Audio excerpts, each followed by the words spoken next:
Hello दोस्तों, welcome to my YouTube channel geography world. आज हम लोग एक नए चैप्टर की शुरुआत करते हैं, वायु राशियों एवं वाताग्र की।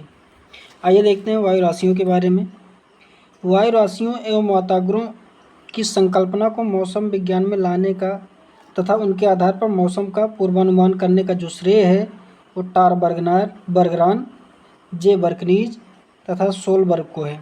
ठीक है, ये तीन लोग हैं जिन्होंने सर्वप्रथम वायु राशियों और वातावरणों को क्या किया, मौसम विज्ञान में लाने की बात की। ठीक है, और उसके आधार पर मौसम का पूर्वानुमान लगाने की बात की। ठीक है, कौन कौन है? टार बर्गरान, जे बर्करीज और सोलबर्ग। ठीक है, और इन्होंने ये काम कब किया? ये 1920 से 1930 के मध्य में किया। ठीक, अब इसके बाद देखते हैं वायु राशि क्या है। वायु राशि जो होती है वो वायुमंडल के उस विस्तृत भाग को कहते हैं जिसमें क्षैतिज तल में तापमान एवं आर्द्रता संबंधी लक्षणों में समानता पाई जाती है। ठीक है, अथवा एक दूसरी परिभाषा है, वायु राशि का ऐसा विस्तृत पुंज। ठीक है, वायु राशि का ऐसा विस्तृत पुंज जिसके भौतिक लक्षण विशेष रूप से तापमान एवं आर्द्रता में क्षैतिज तल में न्यूनाधिक मात्रा में, ठीक है, न्यूनाधिक मात्रा का मतलब बहुत थोड़ी कम और ज़्यादा मात्रा में समान होते हैं। ठीक है, वो क्या कहलाती हैं? वायु राशियाँ। जैसे अब मान लीजिए ये आपका धरातल है। ठीक है, इस धरातल के ऊपर ये आपकी कोई वायु का पुंज है जिसमें इसका क्या है, तापमान, ठीक, आर्द्रता,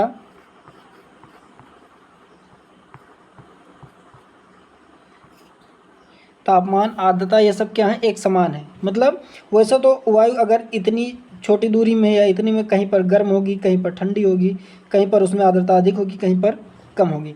लेकिन वायु राशि क्या है, इन्हीं वायु राशियों का, इन्हीं वायु का क्या है, एक बड़ा सा समूह है। ठीक, जैसे अगर इसी को छोटे छोटे भाग में कर देंगे तो ये अलग अलग वायु के प्रकार होगा, लेकिन यही वायु क्या पूरे एक समूह में है।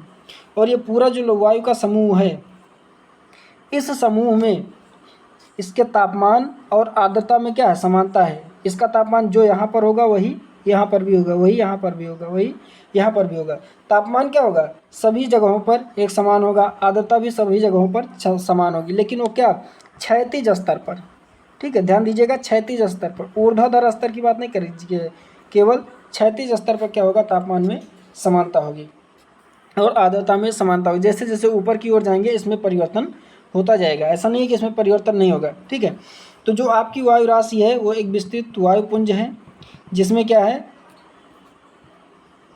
इस वायुपुंज में आपका क्या है भाई, इस वायुपुंज में जो आपकी स्थिति है, जो समानता है, वो तापमान की और आर्द्रता की समानता एक समान बनी हुई है क्षैतिज अवस्था में, और ऊर्ध्वाधर स्थिति के साथ इसमें क्या है, परिवर्तन हो रहा है। ठीक है, वायु राशियों का जो विस्तार है हजारों वर्ग किलोमीटर क्षेत्र में होता है। ये कोई छोटी दूरी में नहीं, बस 1 किलोमीटर में या 500 मीटर की दूरी में इतना होगा। ठीक है, वायु राशियों का जो क्षेत्र होगा वो क्या होगा, विस्तृत होगा। ठीक, विस्तृत, ये हजारों किलोमीटर तक हो सकता है। ठीक, इससे अधिक भी हो सकता है, इससे कम भी हो सकता है, लेकिन ऐसा नहीं कि ये बस 1 किलोमीटर 2 किलोमीटर वाली स्थिति नहीं है। ये जो ऐसी होगी पूरा एक समान, या आप कह सकते हैं कि पूरे क्षेत्र में, पूरे देश में या पूरे महाद्वीपीय क्षेत्र में उस अक्षांश के आसपास की स्थिति में क्या होगी, एक सामान्य स्थिति होगी। ठीक है, या उसके कुछ हिस्से में, एक प्रदेश में। ठीक है, तो ये स्थिति जो होगी वो आपकी वायु राशि कहलाती है। वायु राशियों के प्रकार। ठीक है, तो वायु राशियाँ देखिए, एक होती है शीतल वायु राशि जिसे कोल्ड एयर मास कहते हैं।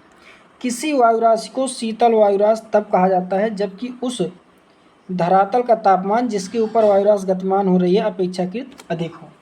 कहने का तात्पर्य ये है, ठीक है, जैसे अगर ये आपका क्या है, धरातल है, ठीक, और यहाँ पर ये आपकी एक वायु राशि है। ठीक है, और इस वायु राशि का तापमान क्या है, मान लीजिए 30 डिग्री है, 30 डिग्री सेंटीग्रेड। ठीक, ये शीतल तब होगी जब इसका तापमान क्या हो, धरातल का तापमान क्या हो, 35 डिग्री सेंटीग्रेड हो या 32 डिग्री सेंटीग्रेड हो। मतलब क्या है, इस धरातल के तापमान से इसका तापमान कम होगा या इस वायु राशि के तापमान से धरातल का तापमान अधिक हो। ठीक है। दोनों कंडीशन में ही क्या होगी भाई, दोनों चीज़ एक ही है, बस केवल उसके कहने में अंतर है। चाहे आप ये कहिए कि धरातल का जो तापमान है वो वायुराज के तापमान से अधिक है, चाहे आप ये कहिए कि वायुराज का तापमान धरातल के तापमान से कम है। ठीक। अब इसके बाद है शीतल वायुराशि में अस्थायित्व एवं वायुमंडलीय विक्षोभ अधिक पाए जाते हैं। जो आपकी शीतल वायुराशि है उसमें अस्थायित्व एवं वायुमंडलीय विक्षोभ अधिक पाए जाते हैं। शीतल वायुराशि क्या होती है, बहुत अधिक समय तक अस्थायी नहीं रहती है। ऐसा क्यों है, क्योंकि देखिए ये आपका धरातल ये गर्म है, ठीक। जब धरातल गर्म इसके ऊपर ठंडी वायुराशि आएगी तो इसके विकिरण के माध्यम से जो ऊष्मा निकलेगी उससे ये वायुराशि क्या हो जाएगी, गर्म हो जाएगी। इसलिए क्या होती है, बहुत अधिक समय तक ये ठंडी नहीं रह पाती है। ठीक है। अब दूसरी कंडीशन क्या है, धरातल से संलग्न वायु के ऊष्मन से वायुराशि में संवहन धाराएं उत्पन्न हो जाती हैं, जिससे उसमें अस्थायित्व हो जाता है। ठीक, जो हमने बताया कि जैसे आपका धरातल है, धरातल के ऊपर ये वायुराशि है, अगर ये ठंडी है, ठीक है, ये गर्म है, तो यहाँ से जो आपका क्या होगा, ऊष्मन होगा, यहाँ से जो विकिरण होगा ऊष्मा का वो वायुराशि द्वारा अवशोषित की जाएगी, जिससे वायुराशि गर्म हो जाएगी। यही कारण है कि यहाँ पर जो शीतल वायुराशि वो क्या है आपका, उसमें अस्थायित्व नहीं पाया जाता है। ठीक है। अब आगे देखते हैं गर्म वायुराशि। ठीक, गर्म वायुराशि क्या कहती है, जब किसी गतिशील वायुराशि का तापमान क्या धरातल की अपेक्षा अधिक होता है तब उसे उष्ण वायुराशि कहते हैं। ठीक है। जैसे अभी हमने आपको शीतल वायुराशि के बारे में बताया कि ये आपका धरातल है और धरातल के ऊपर ये क्या है, वायु राशि है। ये क्या है, धरातल है। ठीक, ये आपकी क्या है, वायु राशि है। ठीक है। अब इस धरातल से इस वायु राशि की स्थिति क्या है, इस धरातल का या इसका जो तापमान होगा वो क्या होगा, कम होगा। किससे, वायु राशि के तापमान, इसका तापमान क्या होगा, अधिक होगा। ठीक है। तो आपकी जो वायु राशि है, वायु राशि का तापमान अधिक होगा और धरातल का तापमान कम होगा। ठीक है। या आप ये कह सकते हैं कि वायुराशि क्या है, गर्म वायुराशि उसे कहते हैं जिसका जो तापमान है वो धरातल के तापमान से क्या हो, अधिक हो, या जिस धरातल पर ये गति कर रही है उस धरातल का तापमान क्या हो, इस वायुराशि के तापमान से कम हो। दोनों स्थितियां क्या है, गर्म वायुराशि कहलाती हैं। ठीक, वायुराशि समझ में आया। वायुराशि क्या है, वायुराशि आपका क्या है, एक विशाल वायु का पुंज है। ठीक है, एक विशाल वायु का पुंज है जिसमें उसके तापमान और आर्द्रता, ये दो विशेष इसके गुण हैं। बाकी जो वायु के जितने गुण हैं उसमें क्या हो, लगभग समानता पाई जाती हो, तो इसी को क्या कहा जाता है, वायुराशि कहा जाता है। वायुराशियाँ आपकी दो प्रकार की हैं, एक क्या गर्म वायुराशि, एक ठंडी वायुराशि। ठीक है। अब गर्म वायुराशि क्या, उष्ण वायुराशियों के निचले भाग में जो धरातल के संपर्क में होता है, शीतलन की प्रक्रिया के कारण वायुमंडल में ऊर्ध्वाधर गति का प्रायः अभाव रहता है। ठीक है। अतः ऐसी वायुराशियों में अस्थायित्व होता है। चूँकि नीचे वाली जो वायुराशि है वो क्या है भाई, जो आपकी नीचे वाली वायुराशि है, ये आपका धरातल है, ये वायुराशि है। ठीक है। तो इस वायुराशि का ये जो निचला हिस्सा, ये वाला हिस्सा, ये क्या होगा, इसके माध्यम से ठंडा होगा, और ठंडा होने के कारण इसमें जो गति है वो ऊर्ध्वाधर गति नहीं होता पाती। ऊर्ध्वाधर गति कब होगी, जब क्या होगा, नीचे गर्म क्षेत्र होगा, ऊपर ठंडा क्षेत्र, तो गर्म वाली हवा ऊपर उठेगी। लेकिन जब ये नीचे ही ठंडा है, ऊपर गर्म है, तो इसमें ऊर्ध्वाधर गति नहीं होती, जिसके कारण ये वायु राशियाँ क्या होती हैं, स्थिर होती हैं, इसमें जल्दी से परिवर्तन नहीं होता। अगर उष्ण वायु है, उष्ण वायु राशि है, तो वो उष्ण वायु राशि रहेगी, कुछ समय तक वहाँ पर बनी रहेगी। देखिए इसमें एक नोट लिखा हुआ है, वायु राशियों की सर्वप्रमुख विशेषता क्या है। सर्वप्रमुख विशेषता यह है कि उनका चाहे जहाँ भी हो उनका मौलिक स्वरूप पूर्ववत बना रहेगा। ठीक, जो वायु राशि है यदि वो गर्म है, ठीक है, तो वो गर्म रहेगी, ठंडी है तो वो ठंडी रहेगी, उसका मौलिक स्वरूप जो है वो उसी प्रकार बना रहेगा, उसमें परिवर्तन नहीं होता है। ठीक, अब वायु राशियों के आदर्श उत्पत्ति क्षेत्र की विशेषता, वायु राशियाँ उत्पत्ति कहाँ होगी। ठीक, इसके बारे में सबसे पहली जो स्थिति, उत्पत्ति क्षेत्र का तल प्रायः एक समान होना चाहिए। ठीक है, जैसे मैदान है तो मैदान हो, पर्वत है तो पर्वत हो, पठार है तो पठार हो। ठीक है, यहाँ पर इसका जो उत्पत्ति क्षेत्र है वो एक समान होना चाहिए। उत्पत्ति क्षेत्र क्या होना चाहिए, अलग अलग नहीं होना चाहिए। दूसरी कंडीशन क्या है, धरातलीय पवन जो सतह पर पवन प्रवाहित हो रही हो अत्यंत मंद तथा प्रतिचक्रवाती हो। प्रतिचक्रवाती होने का मतलब क्या, मौसम स्वच्छ हो, उसमें किसी भी प्रकार के बादल आदि की कंडीशन न हो, और जो धरातल पर पवन चल रही है वो पवन क्या हो, अत्यंत धीमी गति से प्रवाहित हो रही हो। तीसरा क्या है, नीचे उतरती हुई वायु। ठीक है, नीचे उतरती हुई वायु, वायु क्या हो, ऊपर से नीचे उतर, अर्थात जब वायु ऊपर से नीचे उतरेगी, नीचे से ऊपर ना चढ़ती हो, ऊपर से नीचे उतर रही हो, तो यहाँ पर क्या होगा, ये कुछ समय के लिए इसमें अस्थायित्व होगा, और जब नीचे से ऊपर जाएगी तो इसमें अस्थायित्व समाप्त हो जाएगा, तो एक जैसे गुण यहाँ पर नहीं बन पाएंगे। ठीक है, इसलिए क्या है, नीचे उतरती हुई वायु। ठीक, अगला क्या है, वायु का क्षैतिज अपसरण। मान लीजिए यहाँ पर वायु नीचे उतरी, नीचे उतरने के बाद जो ये धरातल है, ठीक है, इस धरातल पर वायु आई और ये वायु ठंडी हुई तब भी, गर्म हुई तब भी, ये क्या हो, चारों ओर, दोनों ओर क्या हो, अपसरित हो, फैले। जब फैलेगी तो वायु का यही गुण जो यहाँ पर है, वही गुण क्या होगा, आगे की ओर फैल जाएगा, और जब यही गुण फैलेगा तो इसी गुण के माध्यम से क्या होगा, वायु राशि का निर्माण हो जाएगा। ठीक है, तो वायु राशियों के उत्पत्ति के क्षेत्र की क्या है, 4 अवस्थाएं हैं। ठीक, अब वायु राशियों में परिवर्तन कौन कौन से होते हैं, तो वायु राशियों में जो होने वाले परिवर्तन है, पहला क्या है, ऊष्मा गतिक परिवर्तन, दूसरा है गतिज परिवर्तन। ठीक, आइए देखते हैं ऊष्मा गतिक परिवर्तन, गतिज परिवर्तन क्या है। ठीक है, तो जो ऊष्मा गतिक परिवर्तन है, ऊष्मा गतिक परिवर्तन का मतलब ये है कि तापमान के कारण, अगर ये धरातल है, ठीक है, इसका तापमान अधिक है और ऊपर वायुराशि का तापमान कम है, तो इसके कारण क्या होगा, इसमें परिवर्तन हो जाएगा।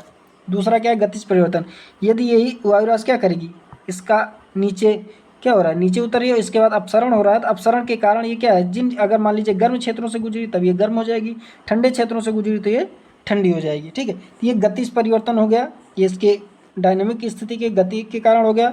और जो पहले वाली कंडीशन क्या है कि अगर वो जिस क्षेत्र पर है उस क्षेत्र के प्रभाव के कारण ये क्या हो जाएगी, अगर वहाँ पर उस तापमान में परिवर्तन हो रहा है तो उस तापमान में परिवर्तन के कारण ये क्या हो जाएगी, गर्म हो जाएगी। ठीक है, अगला है वायु राशियों का वर्गीकरण। ठीक है, वायु राशियाँ कितने प्रकार की होती हैं। भाई इसके पहले जो हमने देखा वो गर्म वायु राशि और ठंडी वायु राशियों के प्रकार थे, यहाँ पर वर्गीकरण है, क्लासिफिकेशन है। टाइप्स में और क्लासिफिकेशन में अंतर होता है। वायु राशियों का वर्गीकरण के 2 मुख्य आधार, पहला क्या, उत्पत्ति क्षेत्र की स्थिति, दूसरा तल की प्रकृति। ठीक, अब जैसे पेटरसन ने क्या किया, उत्पत्ति क्षेत्रों की स्थिति के आधार पर, देखिए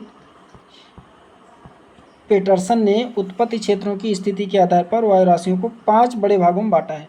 पहला क्या है, उष्णकटिबंधीय वायु राशि, दूसरा है आर्कटिक वायु राशि, तीसरा है ध्रुवीय वायु राशि, चौथा है भूमध्य रेखीय वायु राशि और पांचवा है एंटार्कटिक वायु राशि।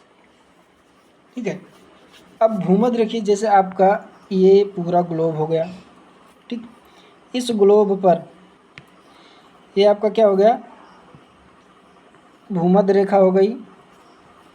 ठीक है, उसके बाद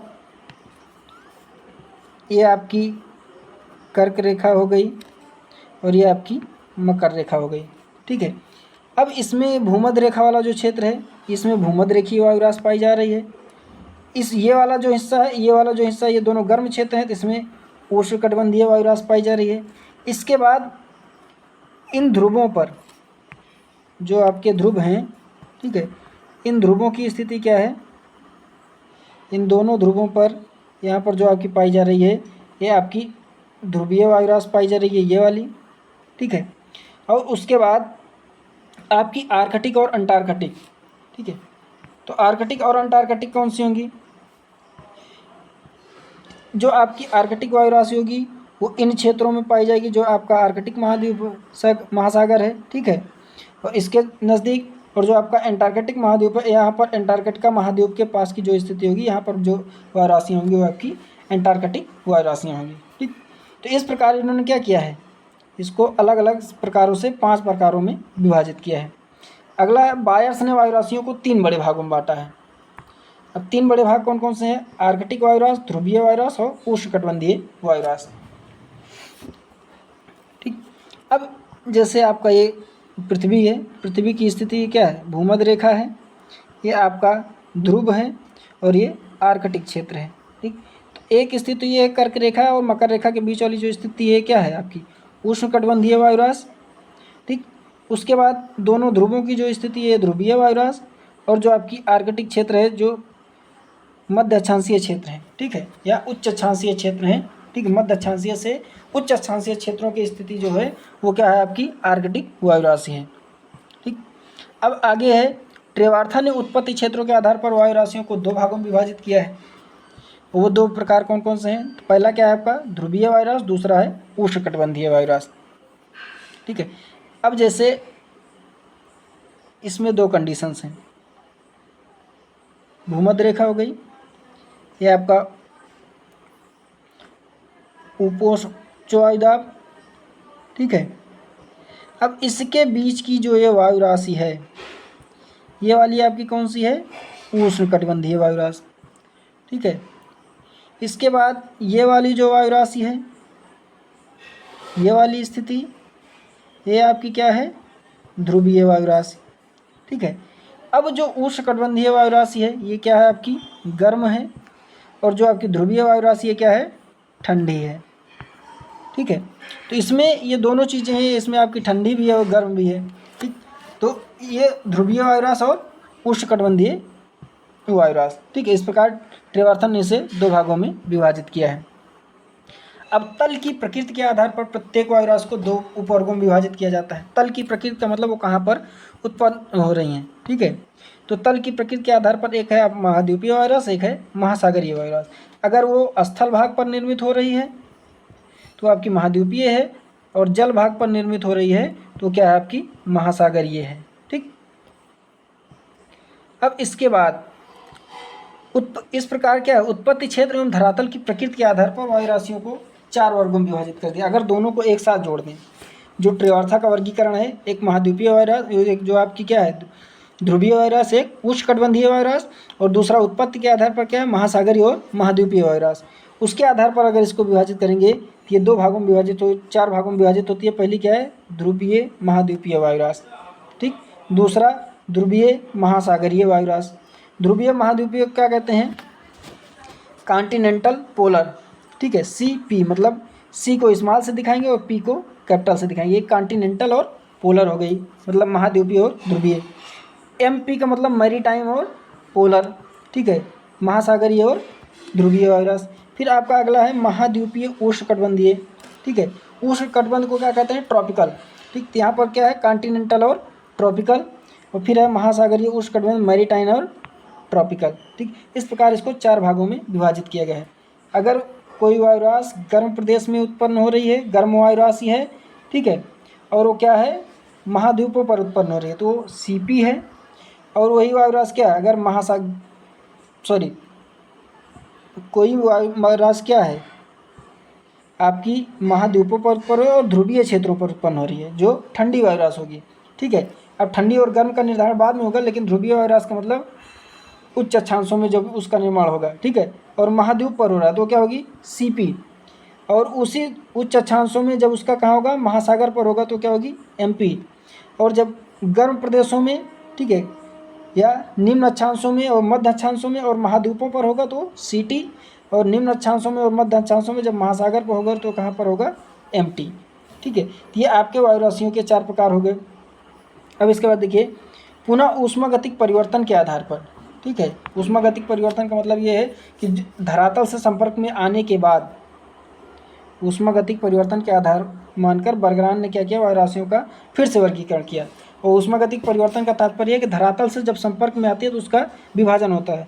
पहला विभाजन क्या है, K वायु राशि, दूसरा विभाजन है W वायु राशि। K वायु राशि का मतलब है वे वायु राशियाँ जो धरातल से अपेक्षाकृत क्या होती हैं, ठंडी होती हैं, ठीक। इसका मतलब ये K का मतलब क्या है, ठंडी वायु राशि है, और कि W वायु राशि का मतलब धरातल की अपेक्षा क्या होती है, गर्म होती है। इसका मतलब ये क्या है, गर्म वायु राशि है। अगर कहीं पर लिखा मिल जाए आपको CPK, इसका मतलब क्या है, महाद्वीपीय ध्रुवीय ठंडी वायु राशि।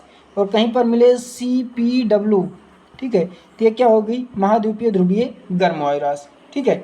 इस प्रकार ये क्या होगा, इसका तात्पर्य निकलता है। इसी प्रकार क्या है, गतिक परिवर्तन की दृष्टि से, गतिक परिवर्तन की दृष्टि से पेटरसन ने वायु राशियों को फिर से दो भागों में विभाजित कर दिया।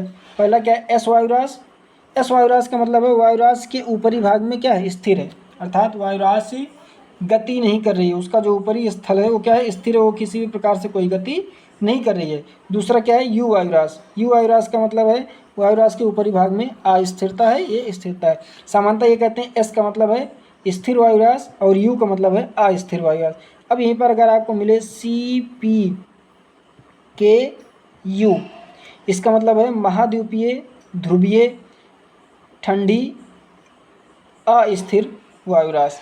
ठीक, यहीं पर आपको मिले सी पी के यस, इसका मतलब है महाद्वीपीय ध्रुवीय ठंडी और स्थिर वायु राशि। ठीक है, इस प्रकार ये क्या होता है, वायु राशियों का विभाजन हो जाता है। ठीक,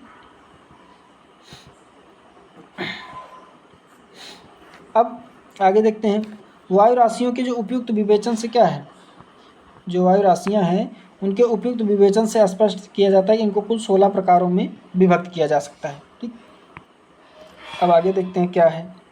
सबसे पहले देखिए यहाँ पर जो आपके शब्द लिखे गए हैं उन शब्दों का मतलब क्या है। पी का मतलब क्या है, ध्रुवीय। टी का मतलब उष्णकटिबंधीय। सी का मतलब महाद्वीपीय। एम का मतलब महासागरीय। के का मतलब नीचे से गर्म होने वाली, मतलब ठंडी। ठीक है, नीचे से गर्म कब होगी, जब ठंडी होगी तभी गर्म होगी। और डब्ल्यू का मतलब है नीचे से ठंडी होने वाली, मतलब गर्म। ठंडा कौन होगा, जो गर्म होगा। और एस का मतलब है ऊपरी भाग में स्थिर, मतलब अस्थाई। ठीक है, और यू का मतलब है अस्थिर, मतलब अस्थाई। ठीक है, तो ये क्या, और पी का मतलब क्या, पोलर। और टी का मतलब क्या है, ट्रॉपिकल। सी का मतलब है कॉन्टिनेंटल। एम का मतलब है मैरीटाइम। ठीक है, तो ये आपके प्रकार। अब इसके आधार पर वायु राशियों का अगर वर्गीकरण किया जाए तो वायु राशियाँ कितने कितने प्रकार की हैं। देखिए यहाँ पर है सी पी के एस। ठीक, सी से क्या है, महाद्वीपीय है। पी से क्या है, ध्रुवीय है। ध्रुवीय है तो मतलब क्या है, ठंडी है। और के का मतलब क्या है, ठंडी है। देखिए के का मतलब क्या है, ठंडी है। और एस का मतलब अस्थाई है। ठीक, अब ये क्या है, सी पी शीतल एवं शुष्क महाद्वीपीय वायु राशि। दूसरा क्या है, सी पी के यू, इसका मतलब क्या है, के का मतलब क्या है, ठंडी है। शीतल शुष्क एवं अस्थायी वायु राशि।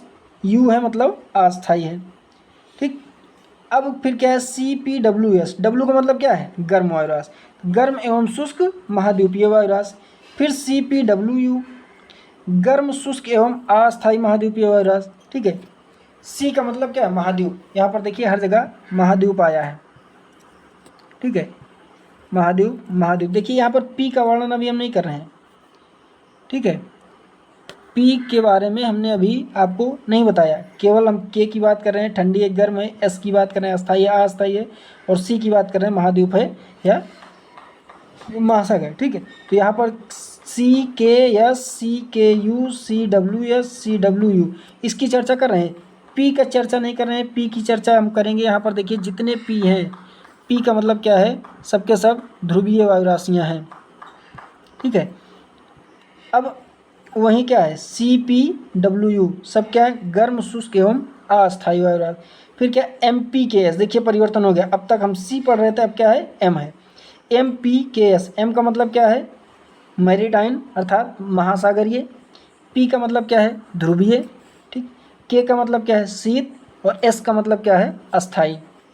फिर क्या है, एम महासागरीय, पी ध्रुवीय, के शीत और यू का मतलब अस्थाई। ठीक है, इस प्रकार इसको क्या किया गया है, 16 भागों में विभाजित किया गया है। 16 भाग कौन कौन से हैं, पहला C P K S, C P K U, C P W S, C P W U. फिर M P K S, M P K U, M P W S, M P W U. ठीक है, फिर उसके बाद ये तो हो गया आपका क्या, ये ध्रुवीय वायु राशियाँ हो गई, सब की सब ध्रुवीय वायु राशियाँ। ठीक है, अब हम लोग देखते हैं उष्णकटिबंधीय वायु राशियों में। उष्णकटिबंधीय वायु राशियाँ कौन कौन सी हैं, सेम वही कंडीशन होगी, क्योंकि बस क्या होगा, पी के जगह पर के, सी टी के एस। ठीक है, शीतल एवं शुष्क महाद्वीपीय स्थिर वायु राशि। ठीक है, और उष्णकटिबंधीय वायु राशि आप दिख ही रहे हैं। ठीक, दूसरा क्या है, सी टी के यू, शीत एवं शुष्क महाद्वीपीय अस्थिर वायु राशि, उष्णकटिबंधीय वायु राशि। फिर C T W S, C T W U. फिर क्या हो गया, फिर से परिवर्तन हो गया, एम आ गया। एम का मतलब क्या हो गया, महासागरीय। ठीक, M T K S, M T K U, M T W S, M T W U. इस प्रकार 8 प्रकार की क्या हैं, आपकी उष्णकटिबंधीय वायु राशियाँ हैं और 8 प्रकार की आपकी ध्रुवीय वायु राशि हैं। ठीक, टोटल 16 प्रकार की वायु राशियों का वितरण होता है। ठीक है, आज की क्लास हम लोग यहीं समाप्त करते हैं। अगली क्लास में हम लोग देखेंगे वायु राशियों का महाद्वीपीय वितरण। ठीक है, महाद्वीपों में किस प्रकार वायु राशियाँ वितरित की गई हैं। धन्यवाद। और इस वीडियो का जो PDF है वो आपको डिस्क्रिप्शन बॉक्स में आपको PDF डाउनलोड करने की लिंक दे दी जाएगी, जिसको आप डाउनलोड कर सकते हैं हमारे व्हाट्सएप ग्रुप से। ठीक है, वो ग्रुप को ज्वाइन करने की जो लिंक है आपको वहाँ पर मिल जाएगी। धन्यवाद।